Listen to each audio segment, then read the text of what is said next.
성경 공독 다니엘서 3장 1절에서 18절까지입니다. 구약 1235쪽 정도였습니다. 다니엘서 3장 1절에서 18절. 제가 먼저 한 절 읽고 여러분 한 절 읽으신 후에 마지막 18절은 함께 읽겠습니다. 느부갓네살 왕이 금으로 신상을 만들었으니 높이는 60규빗이요 너비는 6규빗이라. 그것을 바벨론 지방의 두라 평지에 세웠더라. 느부갓네살 왕이 사람을 보내어 총독과 수령과 행정관과 모사와 재무관과 재판관과 법률사와 각 지방 모든 관을 느부갓네살 왕이 세운 신상의 낙성식에 참석하게 하네. 이에 총독과 수령과 행정관과 모사와 재무관과 재판관과 법률사와 각 지방 모든 관원이 느부갓네살 왕이 세운 신상의 낙성식에 참석하여 느부갓네살 왕이 세운 신상 앞에 서니라. 선포하는 자가 크게 외쳐 이르되 백성들과 나라들과 각 언어로 말하는 자들아 왕이 너희 우리에게 명하시나니 너희는 나팔과 피리와 수금과 사면금과 양금과 생황과 및 모든 악기 소리를 들을 때에 엎드려 느부갓네살 왕이 세운 금 신상에게 절하라. 누구든지 엎드려 절하지 아니하는 자는 즉시 맹렬히 타는 신문대로 모든 백성과 나라들과 각 언어를 말하는 자들이 나팔과 피리와 수금과 사면금과 양금과 모든 악기 소리를 듣자 곧 느부갓네살 왕이 세운 금 신상에게 엎드려 절하니라. 그때 어떤 갈대아 사람들이 나와 유다 사람들을 참소하니라. 그들이 느부갓네살 왕에게 이르되 왕이여 만수무강하옵소서.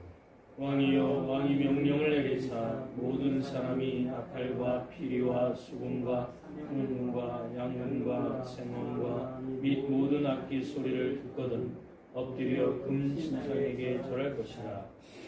누구든지 엎드려 절하지 아니하는 자는 맹렬히 타는 풀무불 가운데 던져 넣음을 당하리라 하지 아니하셨나이까.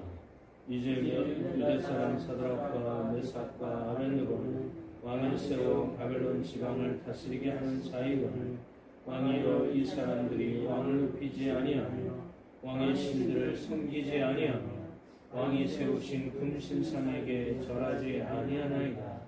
느부갓네살 왕이 노하고 분하여 사드락과 메삭과 아벤느고를 끌어오라 말하네. 드디어 그 사람들을 왕의 앞으로 끌어온지라. 느부갓네살이 그들에게 물어 이르되 사드락 메삭 아벤느고야 너희가 내 신을 섬기지 아니하며 내가 세운 금신상에게 절하지 아니한다 하니 사실이냐. 이제라도 너희가 준비하였다가 나팔과 피리와 수금과 사면금과 양금과 생황과 이 모든 악기 소리를 들을 때 내가 만든 신상 앞에 엎드려 절하면 좋거니와 너희가 만일 절하지 아니하면 즉시 너희를 맹렬히 타는 풀무불 가운데 던져 넣을 것이니 너희를 내 손에서 건져낼 신이 누구이겠느냐 하니. 사드락과 메삭과 아벤느고가 왕에게 대답하여 이르되 느부갓네살이여 우리가 이 일에 대하여 왕에게 대답할 필요가 없나이다. 왕이여 우리가 섬기는 하나님이 계시다면 우리를 맹렬히 타는 풀무불 가운데 능히 건져내시겠고 왕의 손에서도 건져내시리이다. 함께 읽겠습니다. 그렇게 하지 아니하실지라도 왕이여 우리가 왕의 신들을 섬기지도 아니하고 왕이 세우신 금 신상에게 절하지도 아니할 줄을 아소서. 아멘. 무더운 날씨에도 늘 평안하시고 강건하시길 주님의 이름으로 축원드립니다. 아멘. 오늘 말씀을 묵상하면서 예전에 제가 20대였을 때 교생 실습을 나갔던 일이 생각났습니다. 그때 제게 주어진 시간에 고등학생들 앞에서 칠판에 가로로 긴 선을 이렇게 쭉 그었습니다. 인생이 어떻게 시작되며 살아가면서 중간중간에 어떤 일들이 일어날 것을 예상해서 말해주고 이후에 노년이 되어서 인생이 끝나는 것을 이야기하면서 이것이 인생 요정이라고 말한 적이 있었습니다. 한창 인생에 관해 부푼 꿈으로 가득 차 있던 학생들에게 인생은 그렇게 꿈 같은 것이 아니며 태어나서 죽음으로 가는 여정이라고 말했습니다. 아무리 높은 이상을 품고 살아봐도 결국에는 인생이 죽음 앞에서 헛된 인생임을 강조했습니다. 이 저의 강의를 듣고 저의 허무주의적인 인생관에 반감이 있던 학생이 저를 찾아와서 나중에 다시 인생에 관해 토론을 해보고 싶다고 말했던 기억이 있었습니다. 오늘 본문에 나오는 느부갓네살 왕도 하나님으로부터 앞으로 일어날 일에 관해 계시를 받았던 사람이었습니다. 그의 삶이 현재 어떠한 삶이며 장차 앞으로 일어날 일에 관해서 하나님께서 꿈으로 계시를 주셨습니다. 다니엘서 2장 31절을 보시면 다니엘이 왕에게 이렇게 말했습니다. 왕이여, 왕이 한 큰 신상을 보셨나이다. 그 신상이 왕의 앞에 섰는데 크고 광채가 매우 찬란하며 그 모양이 심히 두렵다고 했습니다. 또한 37절과 38절을 보시면 왕이여, 왕은 여러 왕들 중의 왕이시라. 하늘의 하나님이 나라와 권세와 능력과 영광을 왕에게 주셨고 사람들과 들짐승과 공중의 새들 어느 곳에 있는 것을 막론하고 그것들을 왕의 손에 넘기사 다 다스리게 하셨으니 왕은 곧 그 금머리니이다 라고 말했습니다. 그런데 느부갓네살 왕은 하나님의 뜻과 반대로 봤습니다. 느부갓네살 왕이 지금은 크고 광채가 매우 찬란할지라도 미래에 모두 멸망할 것이라는 하나님의 계시의 말을 들으면서도 역사를 이끌어 가시는 하나님 앞에 겸손하지 않고 오히려 자신이 금머리라는 말에만 꽂혔습니다. 그는 망한다는 이야기보다 자신을 금머리라고 하는 말만 기억하면서 바벨론 지방의 두라지 평지에 거대한 금 신상을 세웠습니다.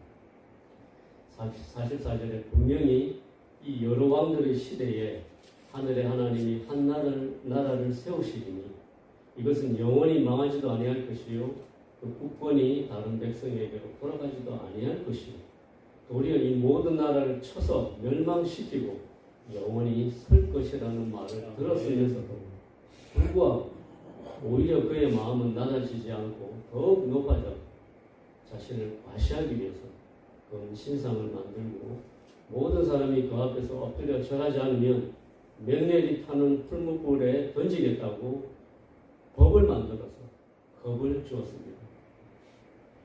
인생의 처음과 끝을 다 보여주셨는데도 이를 겸허하게 받아들이지 않고 오히려 반대의 길로 나갔던 느부갓네살의 모습을 묵상하면서 저는 오늘 아침에 세 가지 질문을 하려고 합니다. 첫 번째 질문은 사람은 무엇으로 사는가입니다. 느부갓네살 왕처럼 세상 사람들은 자기만의 제국을 건설하려고 합니다. 그것이 돈이든 외모이든 학벌이든 세상의 부와 명예와 쾌락이든 자기만의 금신상을 세우려고 합니다. 그리고 자신이 세운 금신상을 통해서 자기 인생의 의미를 찾고 자기가 살아온 인생을 사람들 앞에서 과시하려고 합니다. 예전에는 제가 몰랐는데 저도 나이가 들고 보니까 가까운 지인들과 만나는 자리가 있을 때 그들 사이에서 오고 가는 말 속에 은근한 자기 과시가 숨어 있음을 느꼈습니다. 나이가 중년을 넘긴 사람들은 자기의 위치와 직위를 은근히 내세우기도 하고 자식 자랑을 하기도 합니다.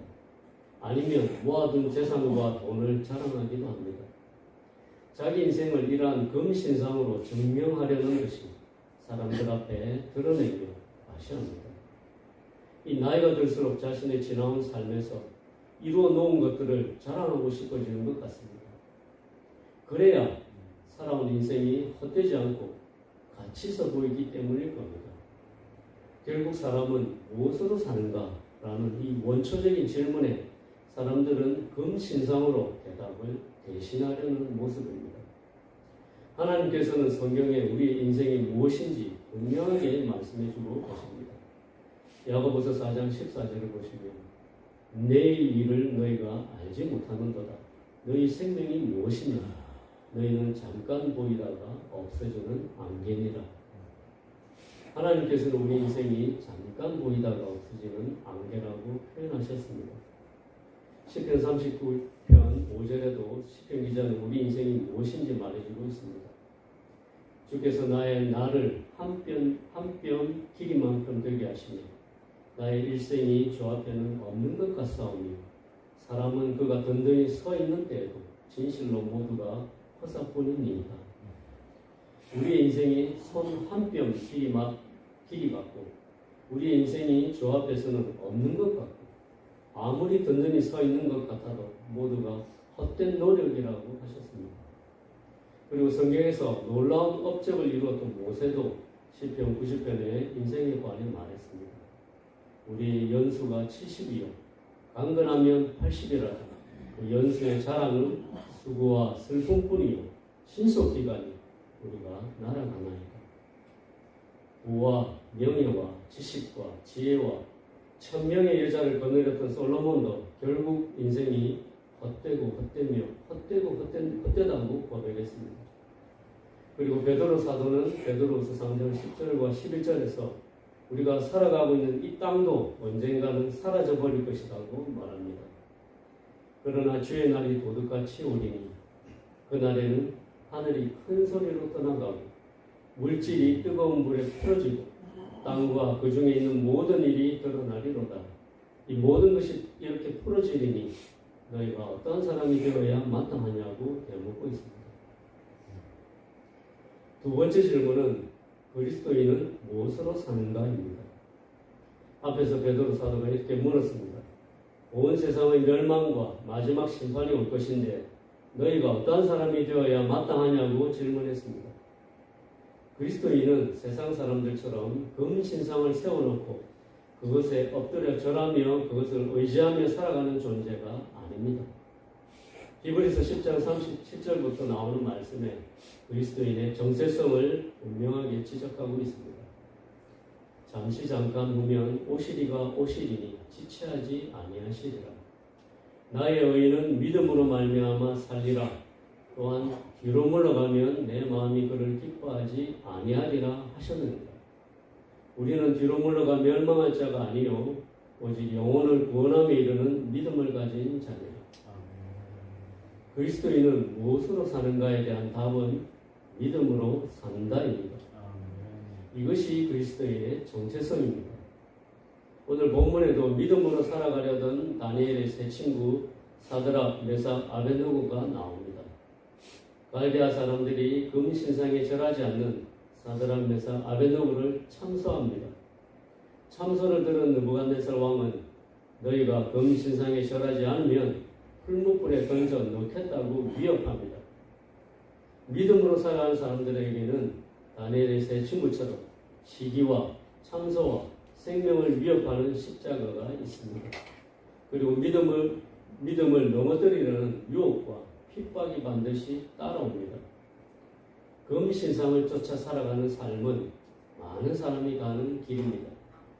그 길은 넓고 가는 사람이 많습니다. 믿음으로 살아가는 삶은 그 길이 좁고 가는 사람이 적습니다. 그리고 그 길은 십자가를 지고 걸어가야 하는 길입니다. 세 번째 제가 할 질문은 믿음은 무엇인가입니다. 오늘 본문에 나오는 다니엘의 세 친구에게서 믿음이 무엇인지 배울 수 있습니다.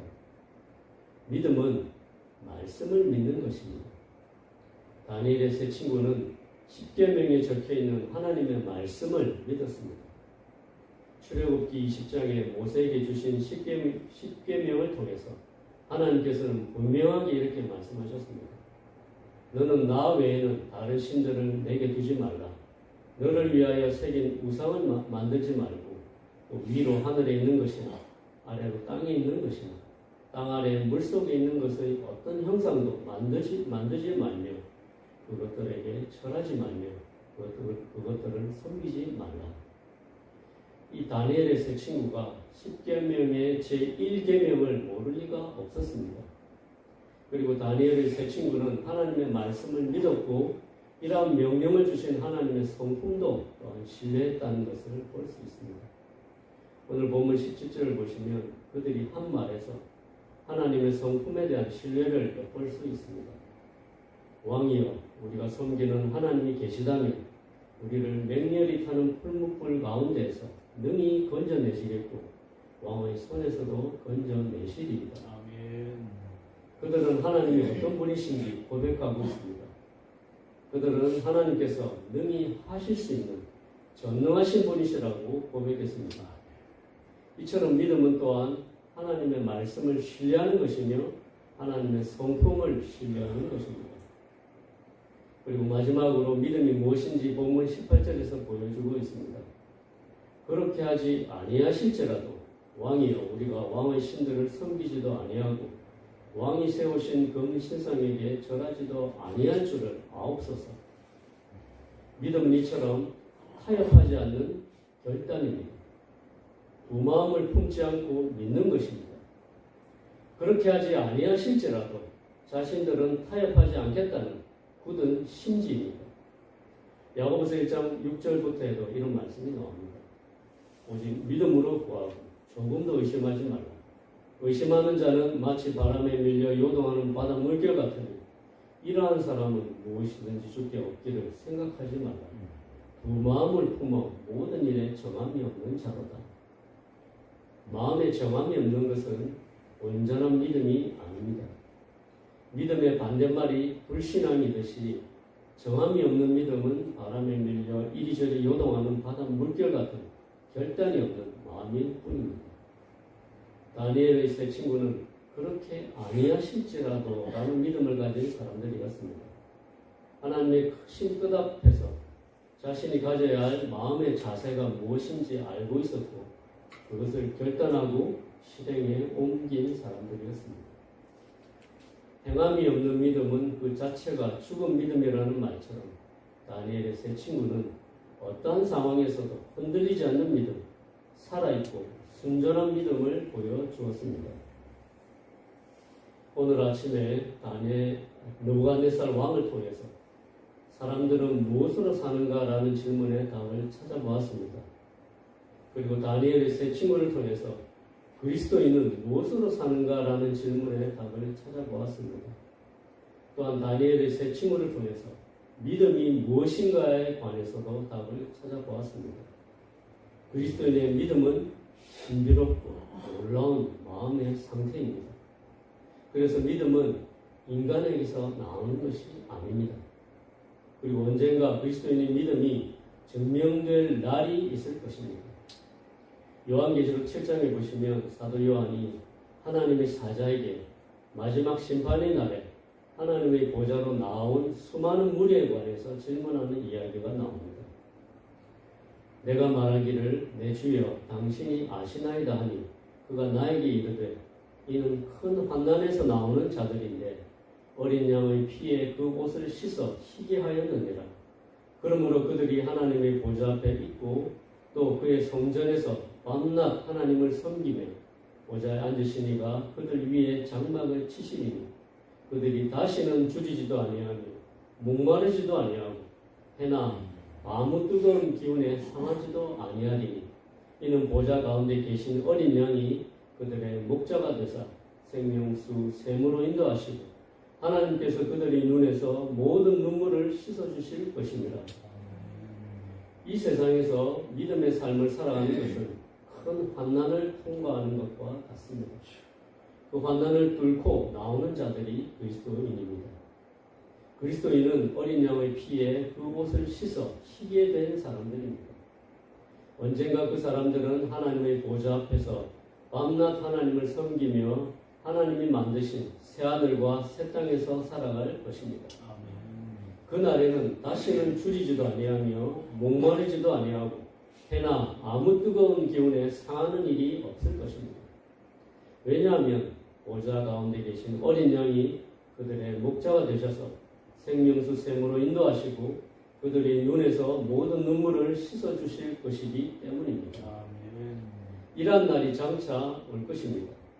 그날에 그리스도인의 믿음이 죽은 믿음이 아니라 살아있는 믿음이라는 것이 증명될 것입니다. 이 하나님의 말씀을 믿고 오늘도 흔들림 없이 살아가는 저와 성도님들이 되시기 주님의 이름으로 축원드립니다. 아멘. 함께 기도하시겠습니다. 하나님 아버지, 이 세상은 금신상을 세우고 그것에 엎드려 절하게 만듭니다. 하지만 오직 나의 의인은 믿음으로 말미암아 살리라고 말씀하신 하나님의 말씀을 따라서 믿음으로 이 땅을 살아가길 소원합니다. 하나님의 신실하신 말씀과 하나님의 전능하시고 거룩한 성품을 믿고 신뢰하며 두 마음을 품지 않고 살아가길 소원합니다. 아멘. 주님의 말씀대로 이루어지는 그날에 주께 착하고 충성된 종이라고 인정받는 그리스도인이 될 수 있도록 우리에게 순전한 믿음을 부어주시옵소서. 아멘. 예수님의 귀하신 이름으로 기도드렸습니다. 아멘.